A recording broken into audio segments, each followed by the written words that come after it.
episode 139. Gagal.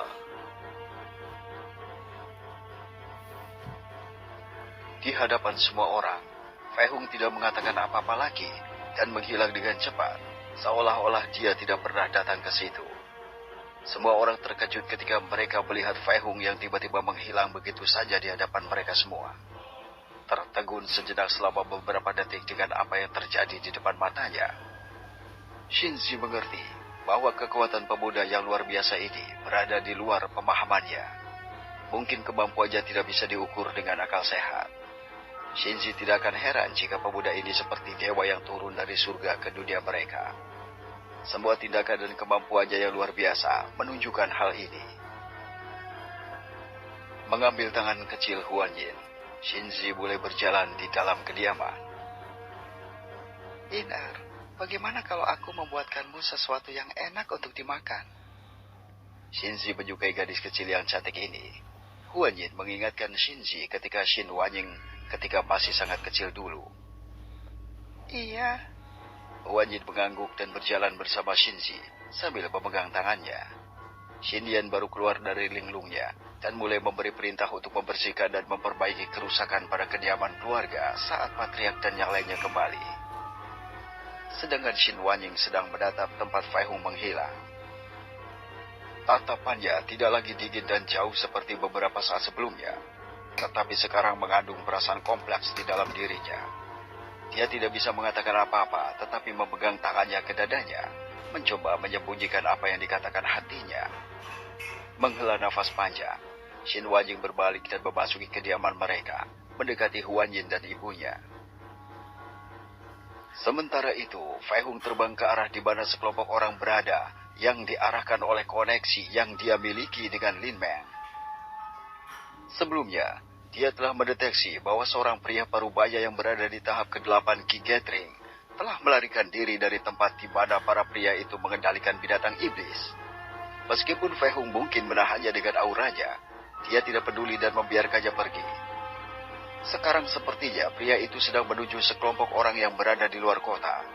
Mengingat apa yang dikatakan Lin Meng kepadanya tentang seseorang yang menyembunyikan kekuatannya, pria itu pastilah leluhur klan Luo. Fei Hung melepaskan indera spiritualnya dan menyadari bahwa setidaknya ada 3 kelompok lagi di mana ada beberapa pria dalam formasi, mencoba menggunakan jimat dan mengaktifkan formasi. Tidak diragukan lagi, orang-orang ini sedang bersiap untuk mengendalikan binatang iblis dan menghancurkan kota Tianyun.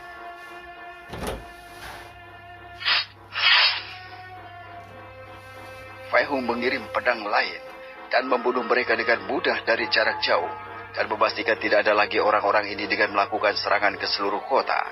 Fei Hung tidak membuang waktu lagi dan terbang keluar kota, merasakan hubungan yang dia miliki dengan Lin Meng. Tidak butuh waktu lama bagi Fei Hung untuk sampai ke tempat sekelompok ahli dari kota Tianyun berada. Jadi dia memperluas indera spiritualnya hingga batasnya dan mengamati situasinya. Ayah, sudah lama sekali.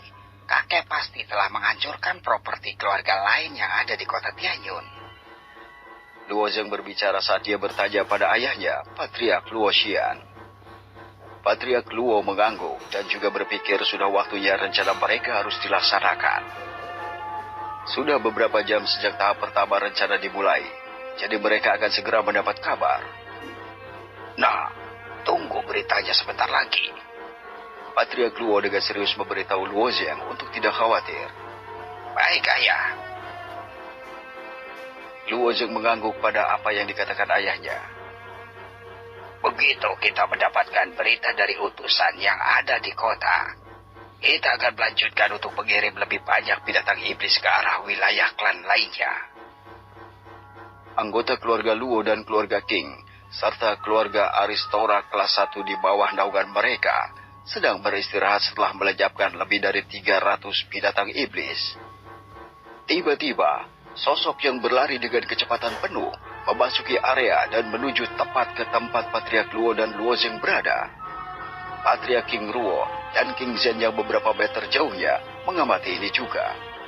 Luo Zheng terkejut melihat orang yang datang itu, sementara Patriark Luo membuka matanya dan menanyakan sesuatu yang membingungkan.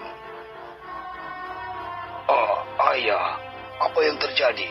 Apakah kau berhasil menyelesaikan rencana kita? Orang yang tiba-tiba datang adalah leluhur klan Luo, Luo Wen, serta ayah patriark Luo Xian dan kakek Luo Zheng. Wajahnya agak pucat sementara nafasnya terenggah-enggah. Patriark Luo lalu berdiri dan mendukung tubuh ayahnya, leluhur Luo Wen, yang mencoba menstabilkan nafasnya. Patriark Luo bertanya-tanya apakah rencana pertama telah selesai atau sesuatu telah terjadi. Tidak bisakah ayahnya mengirim seseorang untuk memberitahu dia? Namun, dia lebih baik menunggu ayahnya menstabilkan nafasnya dan memberitahunya apa yang terjadi. Luo Wen menarik nafas beberapa kali sebelum berkata dengan berat. Rencana kita gagal. Luo Xian dan Luo Zheng menggelengkan kepala dengan bingung ketika mereka mendengar ini dari Luo Wen. Apakah rencana kita benar-benar gagal? Mereka berdua tidak perlu menunggu lama sampai Luo Wen menjelaskan. Apa yang paling kita takuti menjadi kenyataan? Wajah Luo Wen menjadi gelap. Pemuda sialan itu muncul pada saat kami menyerang kediaman klan Shin. Luo Wen mulai memberitahu mereka tentang apa yang telah terjadi. Keluarga Shin adalah keluarga pertama yang diserang. Jadi pada saat Luo Wen hendak memasuki lingkaran formasi sendiri untuk mengendalikan lebih banyak binatang iblis untuk segera menghabisi keluarga Shin dan mempercepat rencananya, dia menemukan keberadaan Fei Hung. Luo Wen juga kaget saat melihat pemuda ini muncul entah dari mana dari udara. Merasa sangat terdesak, Luo Wen tidak ragu-ragu dan melarikan diri dari tempat kejadian. Nalurinya mengingatkannya bahwa jika dia tidak pergi, dia pasti akan mati.